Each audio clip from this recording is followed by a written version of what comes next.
It's time for Talk Law Radio with Todd Marquardt. Todd Marquardt, attorney at law in Texas. If you're a millionaire or a thousandaire, Talk Law Radio is now on the air. Call in with your business law question, your elder law question, veteran aid, Medicaid, build a business to get paid. 210-308-8867. Or ask a question online at marquardtlawfirm.com. That's MARQUARDT lawfirm.com. And now it's Talk Law Radio with Todd Marquardt. Welcome to Talk Law Radio. I'm Todd Marquardt. On the radio, on podcasts everywhere, on Facebook Live, and on YouTube. Also go to talklawradio.com where you can post a question or offer to be a sponsor. Today we're going to be talking about home care and elder law. But first, I want to remind you that our mission is to help you discover your legal issue blind spots by listening to me talk about the law on the radio. Shannon, I want to introduce you again first to the listeners. How are you encouraging the community this week? I've been working a lot with Blue House, BLU, down on Commerce. Really great organization. They're doing really valuable work. If anyone's looking for a way to get involved with the community and really invest somewhere that's healing the community, I highly recommend Blue House. BLU is how they spell it. Hey, in your little intro, you left out TikTok. You're on TikTok also, yes? How's TikTok going? I left TikTok because of the CCP. Wow. I didn't want them monitoring my Have they noticed? data. Have they noticed your boycott of TikTok? I don't know. Yeah. And there's some uncertainty there with whether the U.S. government is going to allow TikTok to exist. True, good point. But I did hear that there were some offers by big media businesses to buy TikTok, so I think they're still working on that. Interesting. Wow, cool. So you're still preparing for the event next month for Blue House. It's on September 25th, and it's our second annual, and we did one before, last year. But we're trying to make it a little bit bigger so then new things come up, new things that we didn't really have to consider last time. It's been a really interesting, and I feel good about it. I think it's going to be fun. September 25th at Chicken and Pickle. So please come, everyone that is in the area and can come. Yeah, great. So now I want to introduce Jeremy Farber with Home Instead of Boerne and New Braunfels. That's correct. Yes, Welcome to the show. Thank you very much. We're supposed to be talking about home care, Shannon. Yes, sir. Please forgive my distraction. Well, it sounds like Blue House. You have a house involved, so. There you go. You see? There you go. They do. Jeremy backs me up. They do some kind of care there for kids. Correct. Right? Okay. Yeah, they do a rehabilitation when families are fractured. It's really good. So let me talk about that for the next 5 or 10 minutes. So Jeremy, tell us, what is home care and what is the population that you serve? Sure. So home care, and people, first of all, I'll tell you the differences in home care and home health, because when we started looking into businesses and we looked into home care, I couldn't tell you the difference between home health and home care. And that's very common that we have to define it and help people understand the differences. So home health is considered skilled nursing. And so physical therapy, occupational therapy, speech, things of that nature. Home care is primarily help with activities of daily living. That's where we really, spend the bulk of our time providing care. Things like bathing, grooming, dressing, toileting, meal preparation. And on one end of the spectrum, we have companionship. So very easy care where we're there, we're spending time with somebody, maybe playing cards and just being a companion, all the way to end-of-life care, where a client would be on hospice, maybe bedbound, and death is imminent, and we get a chance to spend time with them in their final hours, and providing family respite and being the caregiver so the family can be family and not have to be the caregiver. Tell us a little bit about how you evolved into this business. You had some caregiving experience early on in your life, and the same with your wife. Tell us about how that happened. Yeah, you may have to cut me off because I can talk for a while. But during COVID, so I'll tell you, I'm in my third career. So I started as a college baseball coach. I did that for 10 years, loved it, loved the game of baseball. I got to coach my son after I quit coaching professionally throughout his entire career. Now he's in college playing. And How cool. so after 10 years of doing that, I needed a more family-friendly occupation, got into sales, and during COVID was let go by a company. And I had been thinking about business ownership for quite some time, and so got into looking into businesses, evaluating businesses, and my wife and I sat down and we came up with a list of things that were absolutes. Like, what do we need in a business? And the number one thing was we had to serve people.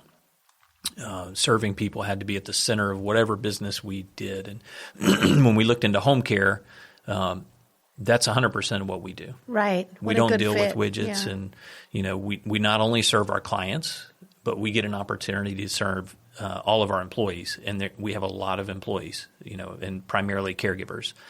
So we love that, and we serve. That's what we do. But I had to reflect as I was evaluating businesses. When I came across home care, I was like, wait a second, I've done this. Mm-hmm. I took care of an elderly gentleman once a week when I was in college. I'd just go to his house, and essentially it was like, okay, all you're going to do is take him to the country club. And then when I got there, they were in their 80s. His wife was like, well, can you help him? He needs to go to the restroom. Can you help him with this? And I'm like, wait, I didn't get trained on this. Like, this wasn't part of the deal.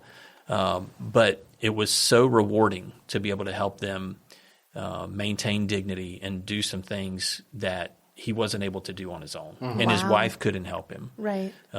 So I won't go into all the details, but it was extremely rewarding. And so as I reflected on that, it really solidified our decision to get into home care. And your wife had some experience as well. She did. Yeah. In college, she worked for a family that had a child that was young, fairly young, but he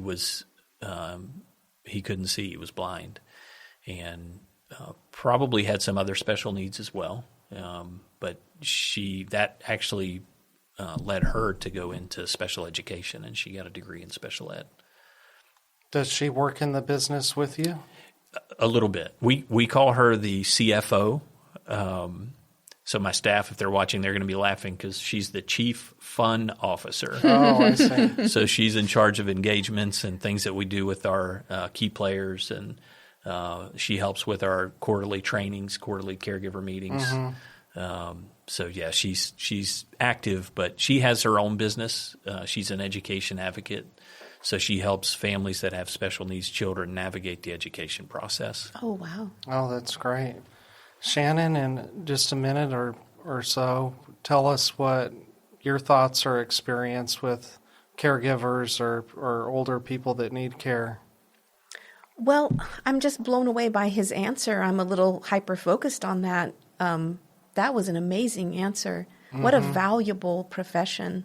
I mean, yeah, I agree with everything that he said, and it does make me think of family members that we've cared for, and it makes me think of my parents and just how grateful that couple must have been that you were there, the one that you were talking about when you were a young man. Isn't that interesting how it came out later? Yeah, full circle. Yeah. I forgot about it. And the interesting thing is, I think, although I think he may agree with you that it was valuable. Yeah.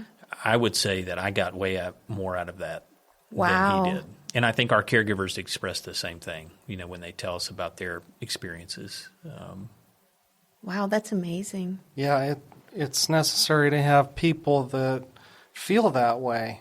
I mean, you wouldn't want to just hire somebody off the street who wanted a job. Right. You want to hire somebody that loves to provide care. That's it. There's more of a mission. And that's one of the fruits of the Spirit, that's mentioned in the Bible. I don't know what verse that is, but I've heard of it. So before we go to a break, I want to talk about a book that I'm going to give away. All you have to do is call 210-308-8867, 210-308-8867, and ask Jeremy Farber, owner of Homestead in Boerne and New Braunfels, a question about caregiving. I'll tell you about the book in just a minute. Stay tuned.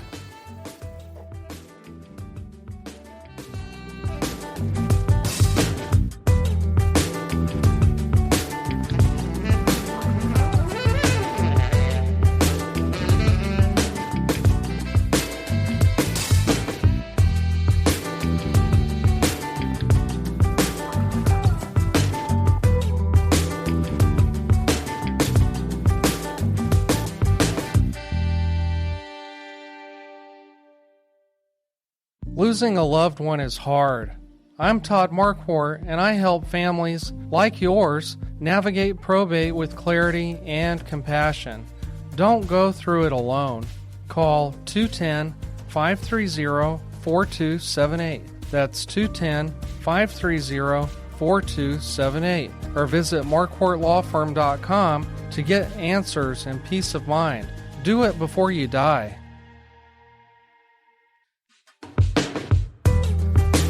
Welcome back to Talk Law Radio. I'm Todd Marquardt here with Jeremy Farber, owner of Homestead in Boerne and New Braunfels, and Shannon Roberta San Antonio, Instagram influencer and encourager of the community of San Antonio, who's always mentioning Blue House. You should find Blue House online to be reminded about what that is. And we were just talking about the fruits of the Spirit, which is in what chapter? 5 of Galatians. Awesome. So look that up. I mentioned, like I had to.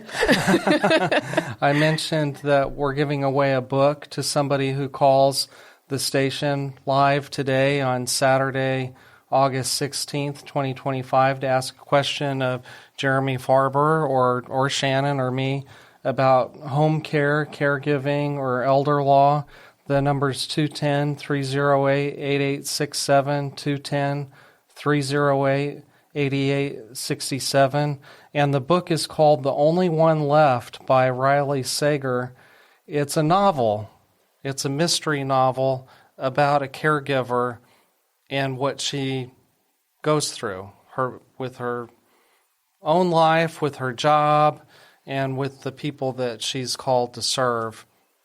So I don't want to take a lot of time on that, just to encourage people to call into the show. You were telling us about your background and how you got involved with caregiving early on and your passion for providing care now. Tell us a little bit about why families you serve love your company. That's a pretty bold statement, so I want to hear some real-world stories and examples. Sure. We have a lot of stories, obviously. When I started with Homestead, the previous owner said, there's something you need to remember. There's never a dull moment at Homestead, and that is 100% true, because it's people, and that's what we deal with, and people are messy. And I say all the time, if it wasn't for people, my life would be easy. Mm-hmm. It's challenging. But we really... That's what my father-in-law says. My father-in-law's a rabbi. A little flex there for you. And he says, families are messy, but they're so worth it. Oh, absolutely. Absolutely. So I think the easiest way for me to answer that or to describe why it's important, we really get a chance to – a couple things come to mind. We allow people to keep their independence as long as they possibly can. Without help, whether it be family or Homestead providing care, people lose independence over time. Mm-hmm. Right. We allow people to age in place in their home, or sometimes we step into facilities, assisted living facilities, and we help them age gracefully there and maintain whatever level of independence that they have. We help them maintain that and retain it. And we allow the families to be family and not have to be the caregiver. And not everyone has that luxury. Right. But, times have changed. People are much more transient now. We have statistics that say the average care that we provide, the family is on average like 167 miles away from their loved one I believe that we're it. providing care for. I can see how that would happen more often these days. Where in the past, you can think, 50 years ago or 100 years ago, people were raised in one city or town or wherever. They went somewhere to college or whatever they did, or they started their occupation, but they did it there. And families were much more closely geographically, but also closer in terms of their relationships. Right. And things are different now. So, Home Instead has an opportunity to step into that gap and fill a need. That's a very strong need at times. Right. That makes perfect sense. Did you know that there's a city ordinance here in San Antonio that requires caregivers to be licensed? Now, I should know that. I don't know that. That is your great, business Todd. and your employees are exempt from that because of your compliance with state law. But if you want to hire a caregiver off the street, a neighbor or a friend, they have to get a license. They have to apply with the city. Isn't that somewhat shocking? I mean, they should have a billboard that says that. The reason I know about it is because I have clients that are coming in to get their power of attorney and their will, and if they're older, they'll say, well, I need to get a caregiver for my wife or my husband, or they'll bring their kids with them and they'll say, we're trying to figure out how to pay for this cost.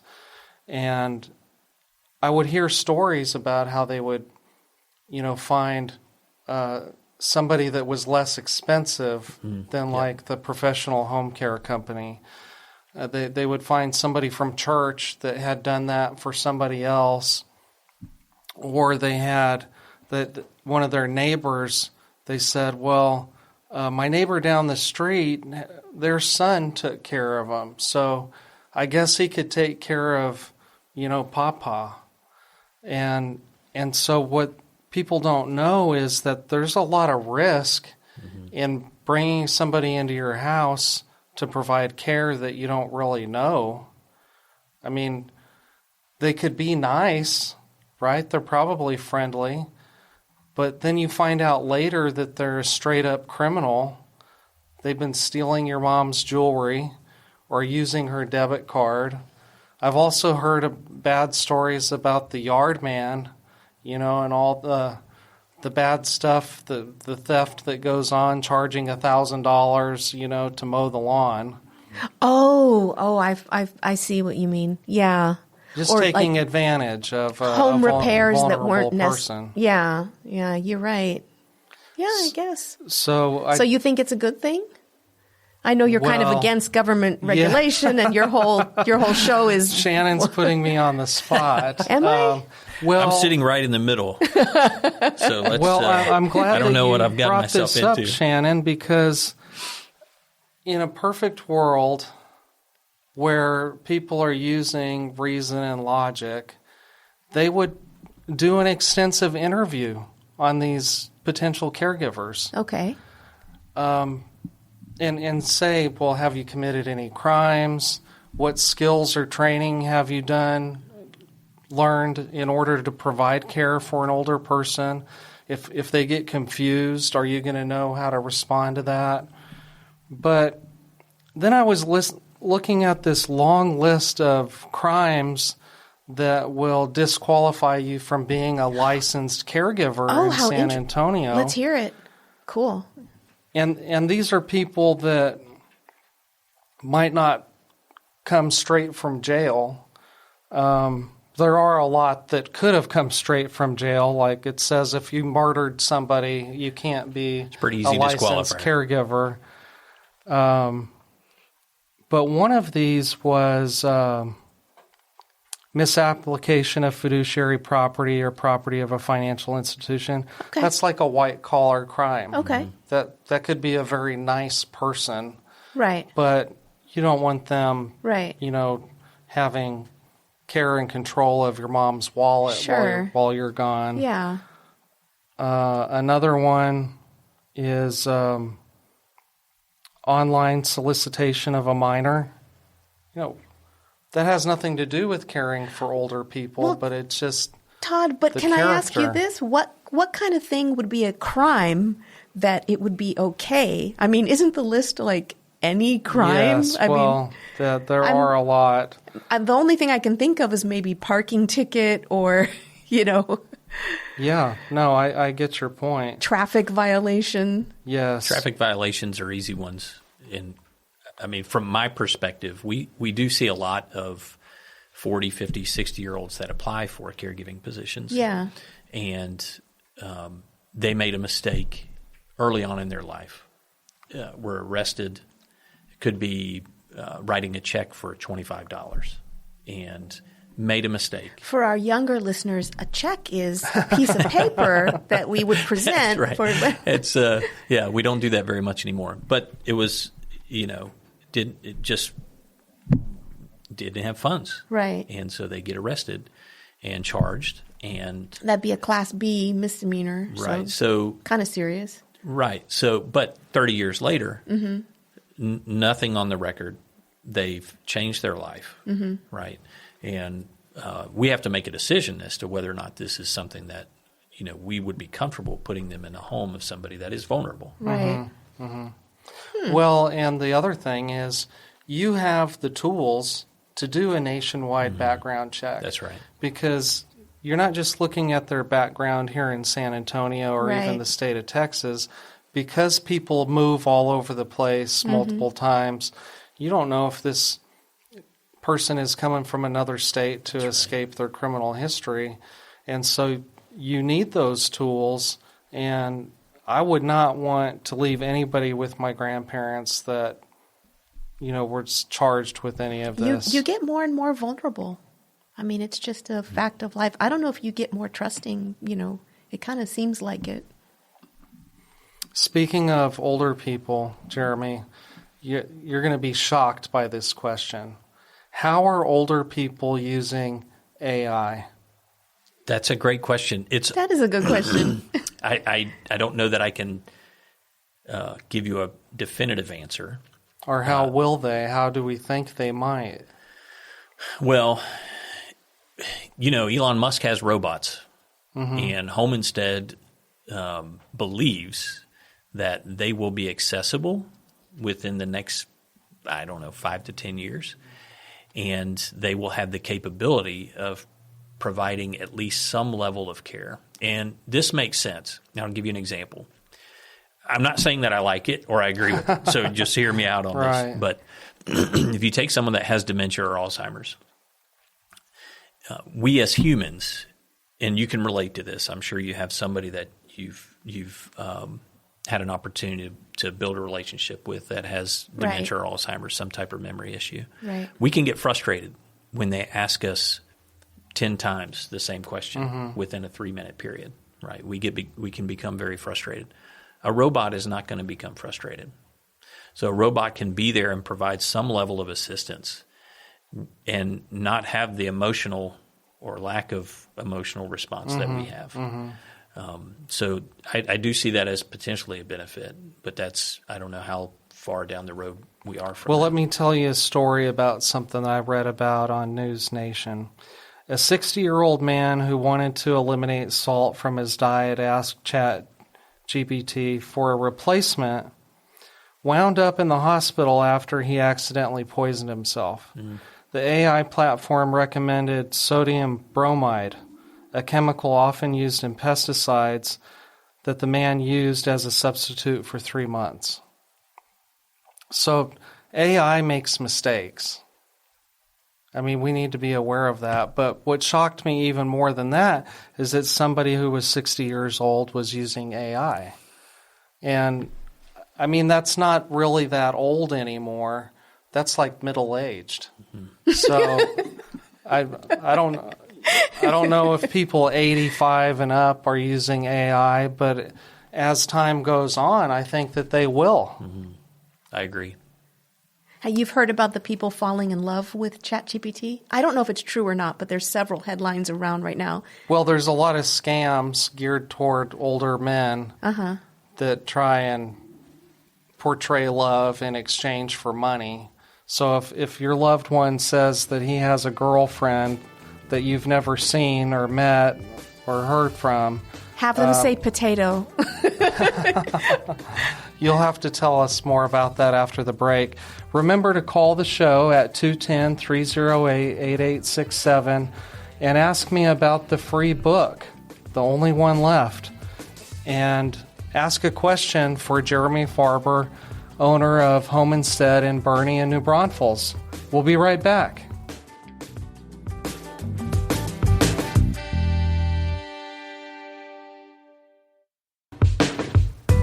Welcome back to Talk Law Radio. I'm Todd Marquardt here with Jeremy Farber, owner of Home Instead in Boerne and New Braunfels, and Shannon Roberta San Antonio, Instagram influencer. Follow her on Instagram and be encouraged while she's making soup.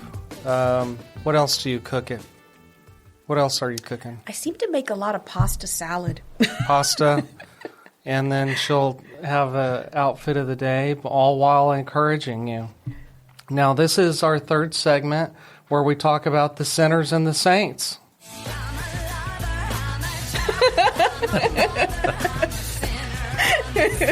I don't know that dance. Is that easy to learn? That's it. Good job. That's all you do. If I was standing up, I'd be doing this. In reality, are you a good dancer?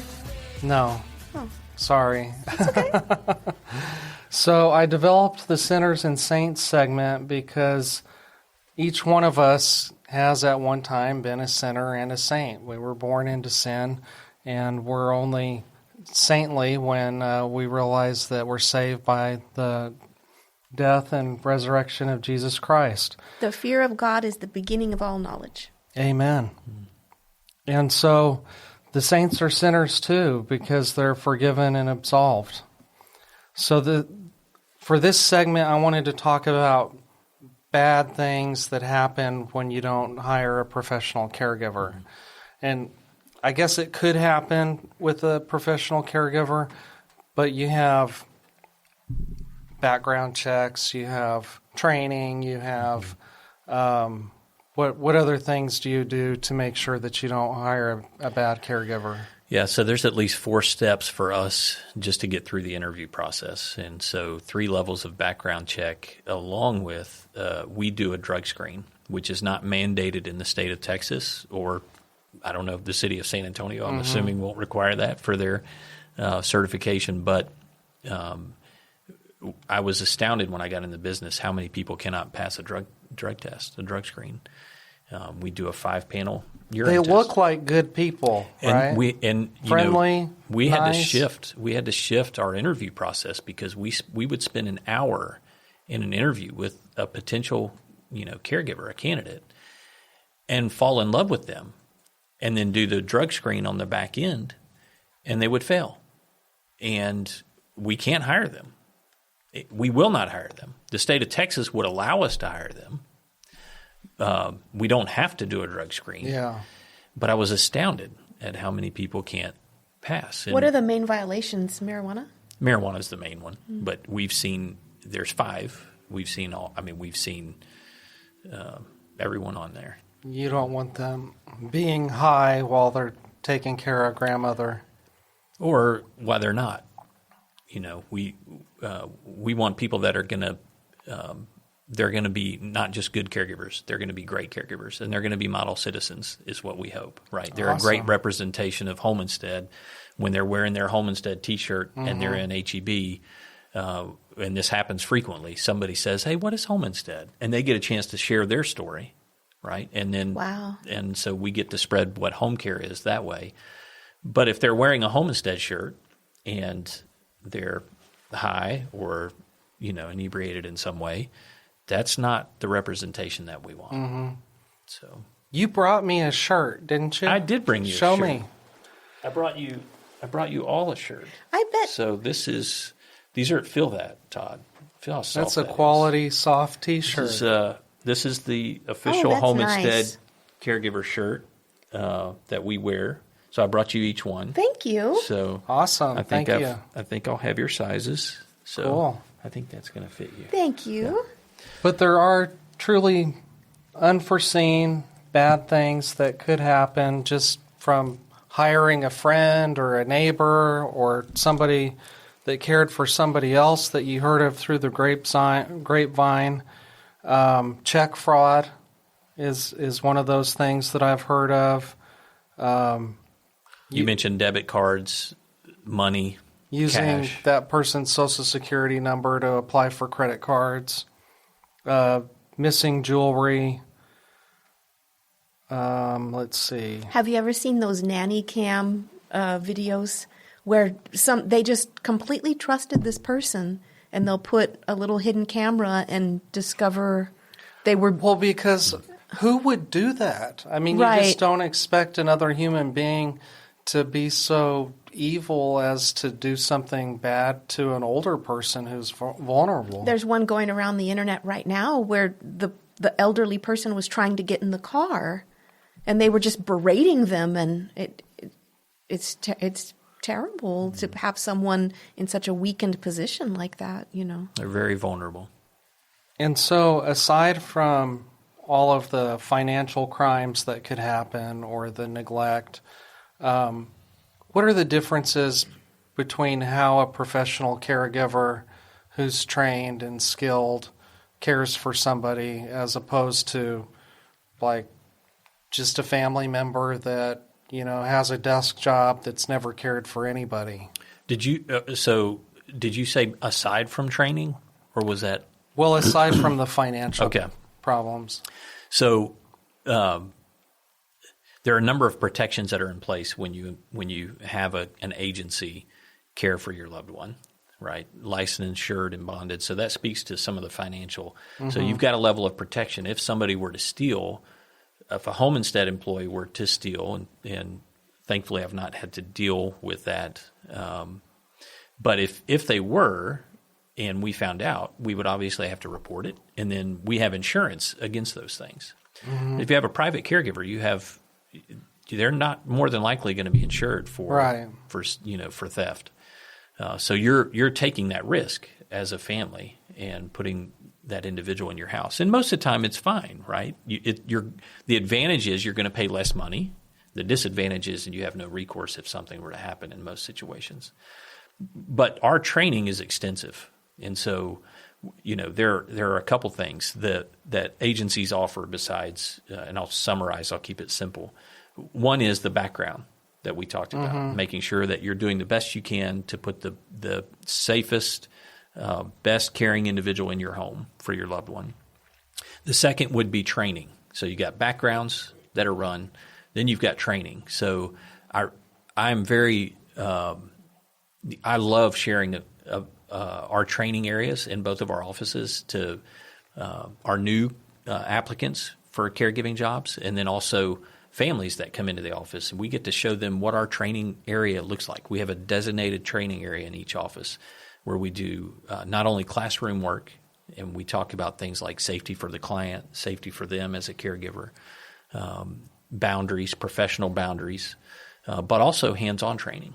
You know, so we have a medical mannequin in each office where they get to work on from our training and engagement coordinator will teach them how to properly position themselves so that they can stay safe, but also how they can maneuver the client to do whatever needs to be done. I'd be interested to know if you have a situation where the person that's being cared for grabs the keys and says, "I'm out of here, I'm going to HEB," you know, and they haven't been able to drive for 5 years, yeah. You know. I'm trying to think of a specific example.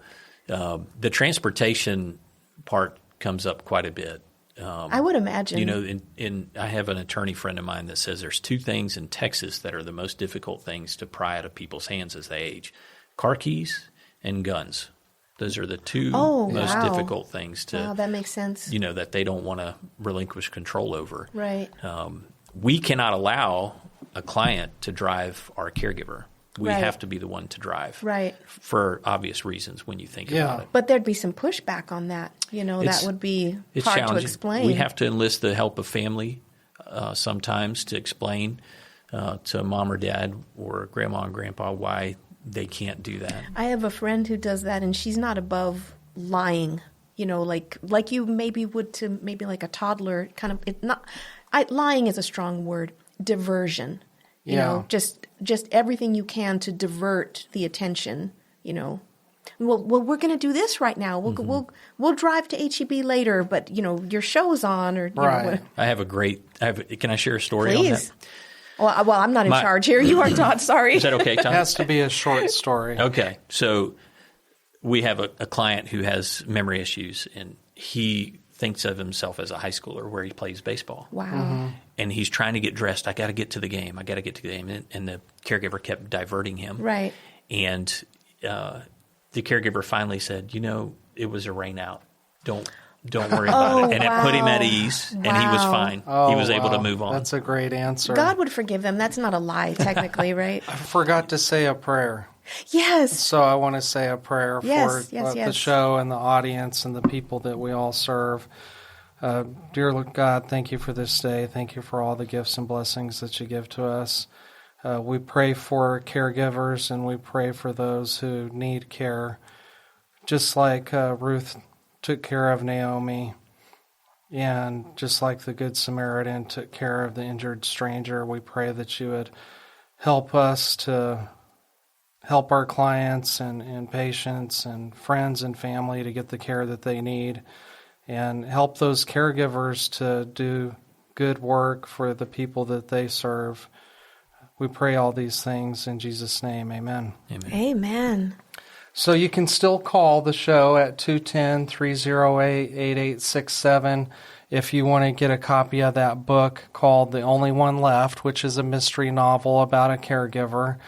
All you have to do is ask a question. Call 210-308-8867.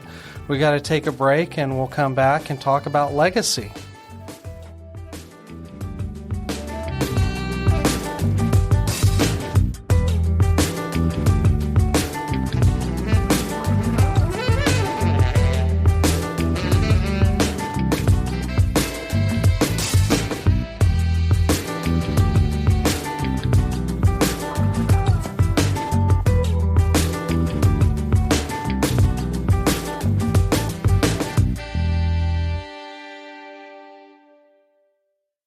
Losing a loved one is hard. I'm Todd Marquardt, and I help families like yours navigate probate with clarity and compassion. Don't go through it alone. Call 210-530-4278.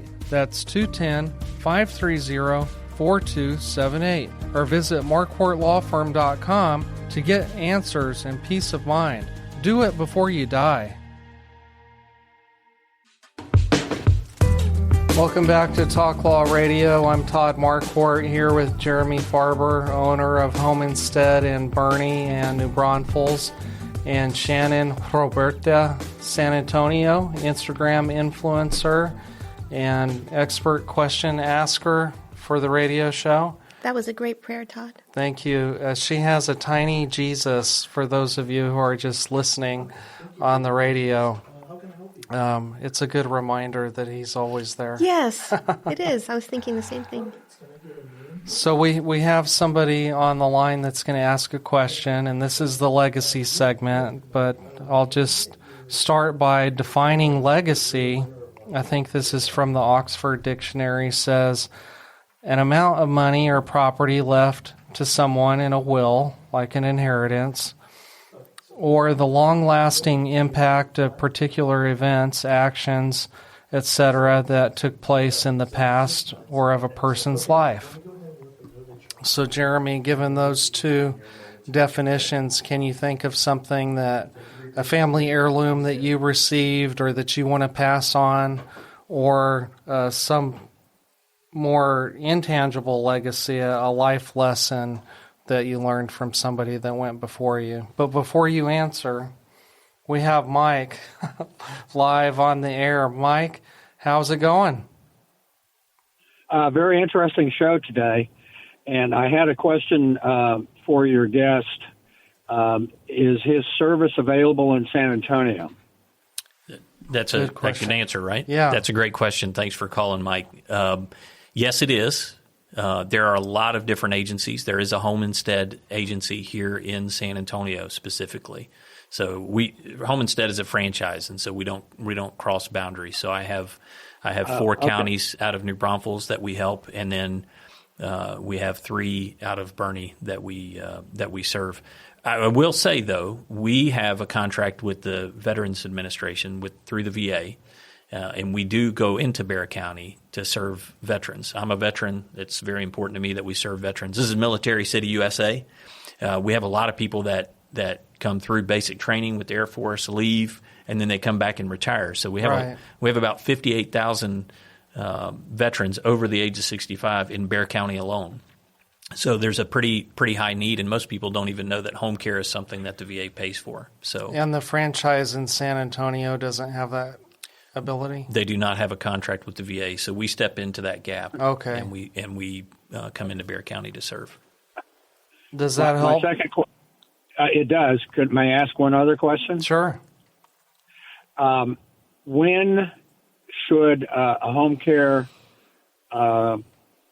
provider like yourselves be contacted in terms of someone who has been almost diagnosed with Alzheimer's but can still function to some extent, and then is there a lot of prep time that needs to be done, or do you wait until the person doesn't recognize the spouse? And what is the situation? That's great question. Man, that's such a great question, Mike. And there's no one right answer. I have to be honest. You know,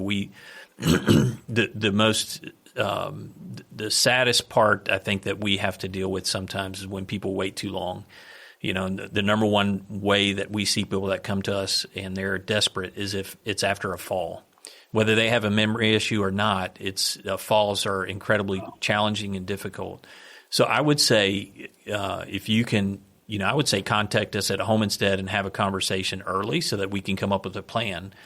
We have client care. We have a client care manager and a client care coordinator in each office, and their role is to sit down with families, do a consultation, see what the needs are, and see if there's an alignment there or not, and care is needed.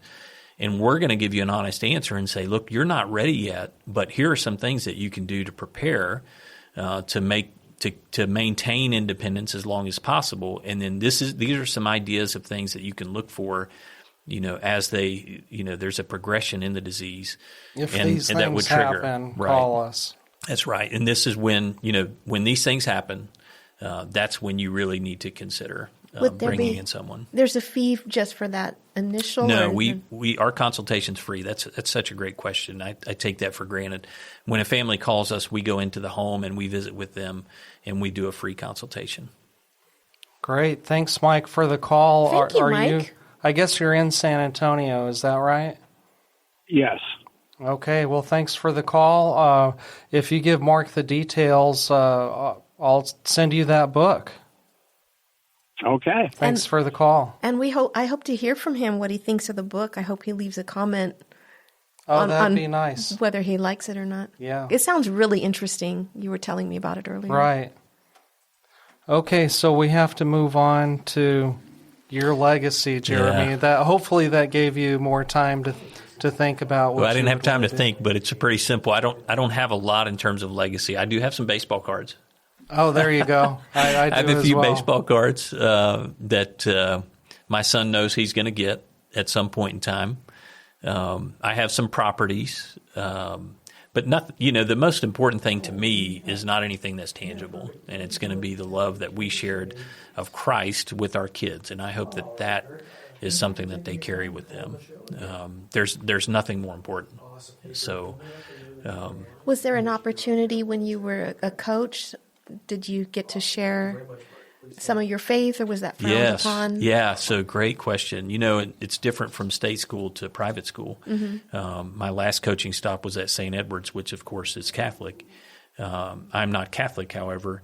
There's obviously the shared love of Christ. Right. We still got Jesus. That's it. So we were able to do a daily devotion with the team where it started with me on day one. Before practices or games, whoever was next had to bring in a devotion of some type. And whether they did it with the Bible or without the Bible, we asked for something that was inspirational. And most everybody would use the Bible and have a verse or a couple verses. But I would start it, and then my assistant coaches would go, and then we would start with seniors and go down. And it's challenging for guys to speak in front of their peers, right? So it was a great opportunity to be able to do that. Awesome. Thank you for sharing your legacy. How about all the people that you serve? I mean, through your caregivers and the care receivers, I mean, if somebody took care of my granddad and did a great job and made sure that he never fell down, I would really have a lot of love for that person, that caregiver. We become family. You know, it's a very special, it's a gift of what we get to do and how we serve people at their most vulnerable times. And families recognize that. It's, as you know, you deal with elder law, it's extremely challenging. All the things that are wrapped up in the aging process, right? From finances to emotions to all that stuff wrapped up. And we get to step into those really challenging situations, and what a tremendous opportunity that is. I mean, it's a real gift. So Shannon had a question about, we have Bert on the line. Awesome. Welcome to the show, Bert. You're live on the air. Hey, Todd, how are you doing? And thank y'all, and bless y'all. This was a very great show, like Mike said. Bless you too, Bert. I just wanted to get the number because I was a United States Army Airborne Infantry Ranger, and I've had many falls and head injuries, and I'm needing care. Bert, I'd love to be able to help you. Am I able to give number on the air? I should have given you that opportunity already. No, it's great. Bert, you're in San Antonio? Yes, and I'm moving right now, so I'm having a bunch of problems. That's all I can say. So tell me, are you closer to the west side of San Antonio or east side? Well, I'm moving to the northeast side towards Schertz. Okay. I'm moving towards Comanche Lookout Park. Perfect. So I'm going to give you it's closest to our New Braunfels location, so I'm going to give you that number. Are you ready? Yes, I am. Okay, it's 830 624 624 8380. 8380.